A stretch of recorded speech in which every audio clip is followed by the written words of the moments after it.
Hey everybody, it's the film Optimist, and today I'm talking about Monster House. Back to shitty reviews. I'm gonna read my next reviews post first, and then I'm gonna go to Wikipedia and read the actual synopsis and read out the fucking plot because this is fucking garbage. A monster that eats people on Halloween? Fake. Monster House doesn't really wow me, except with that ending, am I right? But it's still a pretty great flick. Oh, and childhood obesity is hilarious. Sarcasm. What a fucking horrible, horrible review. That's before. It's like the shit that I used to post before I had Nick's reviews. What the fuck is going on?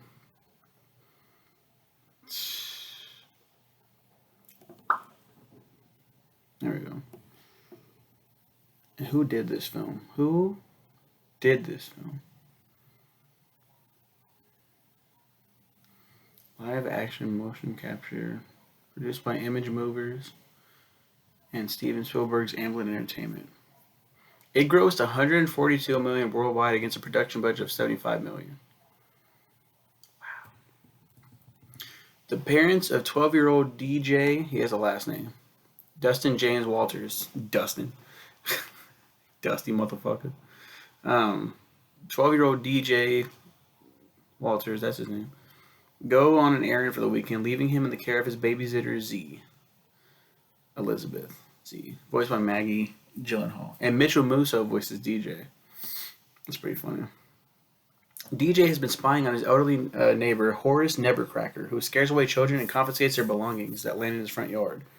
After DJ's best friend Chowder, Charles, loses his basketball in Nevercracker's lawn, DJ is caught attempting to retrieve it, and the enraged Nevercracker appears to suffer a heart attack from overexerting himself and is taken away by an ambulance. That night, DJ gets phone calls from the house with no one on the other end. Z's drunk boyfriend Bones. He's drunk? He's fucking drunk?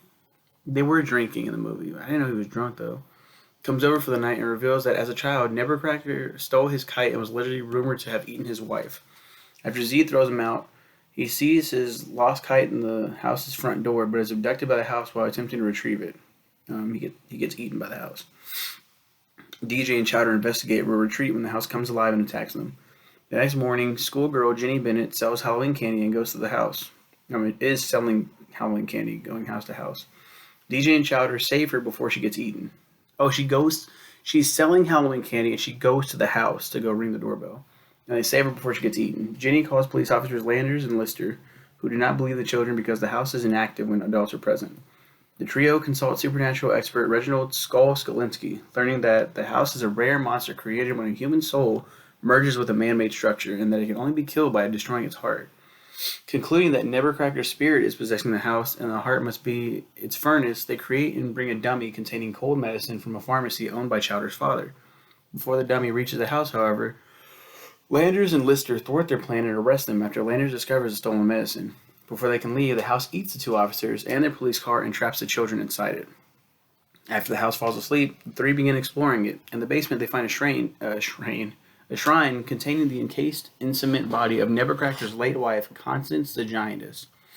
The house attacks them, though they force it to vomit them outside by grabbing its uvula. Nevercracker returns alive and well, revealing that the house is possessed by Constance's spirit. As a young man, he met Constance, then an unwilling member of a circus freak show, and fell in love with her despite her obesity and rescued her from the circus. They then got married, and Nevercracker bought a piece of land and started building the house for them.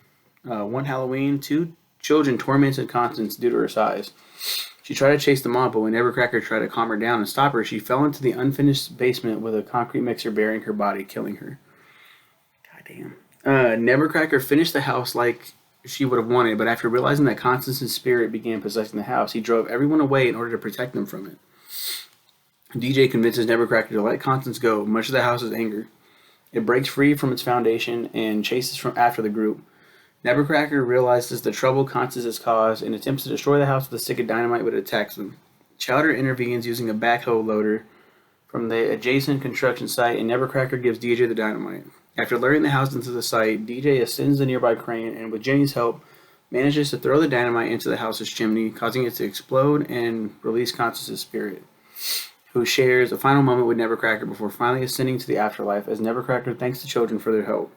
That night, the children Nevercracker drove away, line up at the former side of the house where the group returns everything Nevercracker stole from them. Chowder and DJ go trick or treating, which they earlier felt they were too old for. During the credits, those who were eaten by the house emerge from the basement. Bones finds that Z is now dating Skull. Officer Landers and Officer Lister leave to investigate some of the trick or treating candy, and a dog urinates on a nearby jack o' lantern enough to extinguish its flame. The dog was eaten too earlier.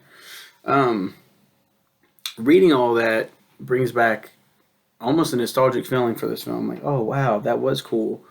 Just the fucking animation is so ugly. It's so fucking ugly. And the characters are not fun. DJ's this little fucking dweeb.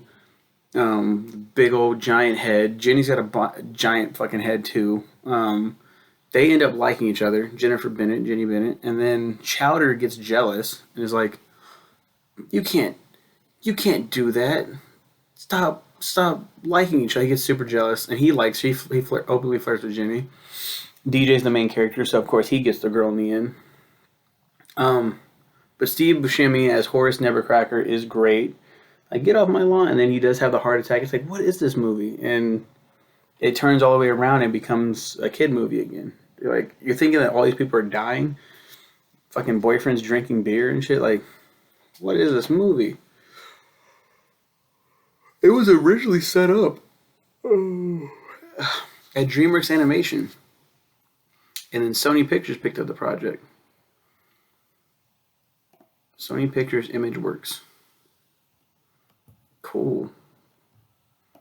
Uh-oh. I might have to do a fucking ranking of that shit. I don't think I'm going to do that. That's stupid. Because we go to 2010? A little bit further than that. Monster Hunter. Monster House, 2006. And they also worked on Click and a bunch of other shit. They did Beowulf. Yeah, I'm not doing that. I just hate the animation. And I hate the characterization. Like I said in my early review, shouldn't pass as a review.